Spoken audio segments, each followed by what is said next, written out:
रही है। ऋतिक, यहाँ पर हूटर बच चुका है और अब सबसे पहले आपको बताना चाहेंगे इस वक्त की बड़ी खबर आ रही है। बिल्कुल इस वक्त की बड़ी खबर, रुझानों में जीत के बाद अब तस्वीरें बदलती हुई दिख रही है। तो इस वक्त की बड़ी खबर, जहां पर रुझानों में जीत के बाद सीएम प्रमोद सावंत का दावा, तो गोवा से इस वक्त की जो तस्वीरें दिखी, हमारे साथ हमारे सहयोगी अविनाश जुड़े हुए हैं। गोवा में बीजेपी बनाएगी सरकार, ये अब लगातार तस्वीरें बदलती हुई दिख रही है, क्योंकि बीजेपी ने बढ़त बना ली। उन्होंने जो बातें कही है वो सरकार बनाने की तैयारी में है और बहुत जल्द राज्यपाल से मुलाकात कर सकते हैं। तो जीत के बाद सीएम प्रमोद सावंत का दावा, वो अगली सरकार को एक बार फिर से लीड करते हुए दिखेंगे। हमारे साथ हमारे सहयोगी अविनाश जुड़े हुए हैं गोवा से, सीधे वहां की तस्वीरों को बखूबी देख रहे हैं, वहां पर किस तरीके के हालात बने हुए हैं। अविनाश देख रहे हैं। अविनाश, सरकार बनाने की तरफ सावंत दिख रहे हैं।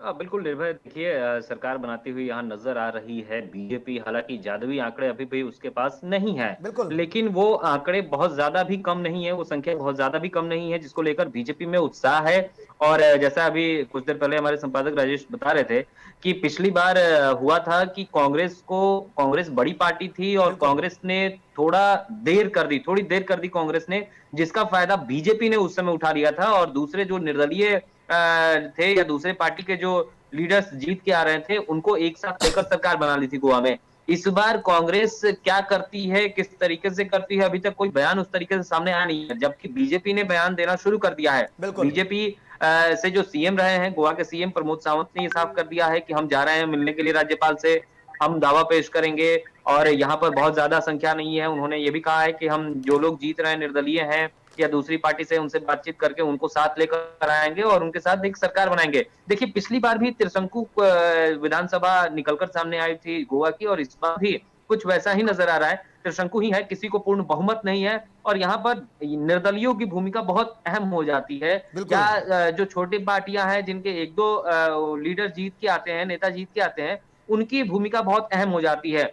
वो जिसको चाहते हैं उनकी सरकार बन जाती है। तो बीजेपी ने यहाँ पर अपने प्रयास शुरू कर दिए हैं और इसके साथ साथ दावा कर दिया गया है कि हम सरकार बनाने जा रहे हैं। और मुझे लगता है कि बीजेपी यहाँ पर सरकार बना लेगी। जब पिछली बार संख्या कम थी तब उसने सरकार बना ली, तो इस बार पिछली बार से 5 ज्यादा संख्या रुझानों में नजर आ रही है, जिसको लेकर यहाँ पर वो अपनी सरकार बनाती हुई नजर आ रही है। राजेश, आप कुछ कहना चाह रहे हैं? राजेश। बिल्कुल है, बिल्कुल कर रहे थे और जो बात बता रहे थे 2017 का आंकड़ा अगर हम गौर करेंगे तो 2017 में सबसे ज्यादा सीट जो है वो थी 17, कांग्रेस 17 सीट पर जीती थी गोवा में, और भारतीय जनता पार्टी के खाते में 13 सीट थी और 10 अन्य के खाते में थी। साथ ही साथ गोवा फॉरवर्ड पार्टी जो है उसके खाते में 3 सीट थी, यानी टोटल 40 सीट है। अभी का तो आंकड़ा है, जो रुझान हमारे पास आ रहे हैं, उसमें भारतीय जनता पार्टी के पास 18 है, बिल्कुल, और 18, और इसके अलावा कांग्रेस के पास 12 और टीएमसी के पास 4। तो अगर कांग्रेस और टीएमसी एक मिलकर देते हैं तो 12-4-16 होता है। 4 अन्य और भी है। तो अगर ये 4 ही है, अगर इनके साथ कांग्रेस के खेमे के साथ अगर जा रही, टीएमसी किसी भी कीमत पर भारतीय जनता पार्टी के साथ नहीं जाएगी। अगर वहां जाती है तो पॉलिटिकल डेथ होगा। बंगाल में आप देखे हैं, दोनों एक दूसरे के अपोजिट हैं, तो उधर जाने का कोई सवाल ही नहीं उठता है। बिल्कुल 4 पर सबकी निगाहें होंगी। कांग्रेस अपने स्तर से कोशिश कर रही है, लेकिन वो फिलहाल संभव होता नजर नहीं आ रहा है। भारतीय जनता पार्टी के लिए आसान है, जो अभी अविनाश कर रहे थे, वाकई में सही कह रहे थे, और पूरी तरह से आसान रहता है अगर भारतीय जनता पार्टी के